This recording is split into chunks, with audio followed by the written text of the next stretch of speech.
జగన్ రెడ్డి మరోసారి సీఎం అయితే రాష్ట్రంలో ఎవ్వరి భూములు మిగలనివ్వరని సినీ నటుడు శివాజీ హెచ్చరించారు.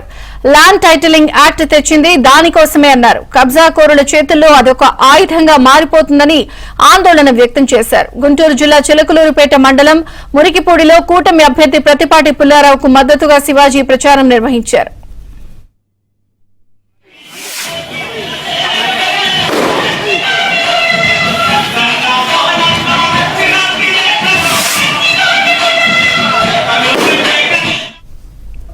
ప్రతిపాటి తనయుడు శరత్తో కలిసి ఆయన ప్రచారంలో పాల్గొన్నారు.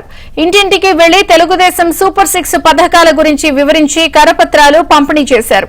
ఆంధ్రప్రదేశ్ జీవనాడి పోలవరాన్ని జగన్ రెడ్డి బలిపెట్టారని శివాజీ విమర్శించారు. అలాంటి వారిని ఇక్కడి ప్రజలు తిరస్కరిస్తారని స్పష్టం చేశారు. వైసీపీ, టీడీపీ, జనసేన మేనిఫెస్టోలను సరిచూసుకుని మరీ ఓటేయాలని ప్రతిపాటి శరత్ విజ్ఞప్తి చేశారు.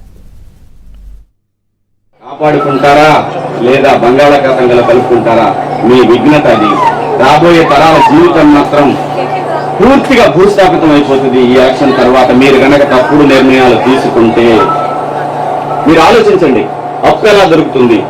2 వర్గాలంటే ఆడు నువ్వు వేసినా వేయకపోయినా సరే, నువ్వు సరిగ్గా చేసినా చేయకపోయినా ఆడు పార్టీకి ఎత్తాడు, ఈ పార్టీకి ఆడు మళ్ళీ కితాబిస్తుంటాడు. అక్కడ మా పెద్ద ఆయన భలే ఉందండి.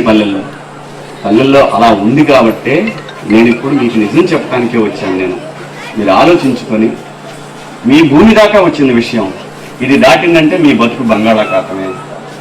దయచేసి అర్థం చేసుకొని మన పుల్లారావు గారిని, అలాగే సోదరుడు లావు కృష్ణదేవరాయలు గారిని అఖండమైన మెజారిటీతో గెలిపించండి.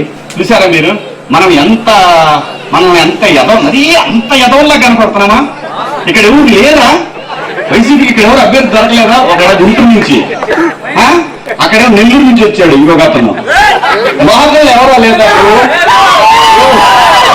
జగన్ బ్రో, ఇప్పుడు మీరు ముఖ్యమంత్రి కాదు, ఆపత్తారమే కాబట్టి బ్రో అనొచ్చు మిమ్మల్ని. జగన్ బ్రో కాదు, మీకు మా లోకల్లో ఎవరు దొరకలేదా? చాలా మంది ఉన్నారు కదా గురు. రాజశేఖర్ గారు ఉన్నారు, లేదంటే అవతల ఇంకా చాలా మంది పనిచేసిన వాళ్ళు ఉన్నారు. ఇయ్యొచ్చు కదా లోకల్లో వాళ్ళకి. ఎక్కడ నెల్లూరు నుంచి తీసుకొచ్చి ఆయన మాట్లాడితే బుల్లెట్ దిగిందా లేదా అన్నారు. పల్నాడుకి వచ్చారు, గుర్తుపెట్టుకోండి అందరూ. అవన్నీ అమ్మా అక్కడ కథక్కన అక్కడ అనేసి మెడ్రాస్ జంప్ వేసి ఇక్కడ ఉందో, ఇక్కడ కథ వేరే ఉంటది.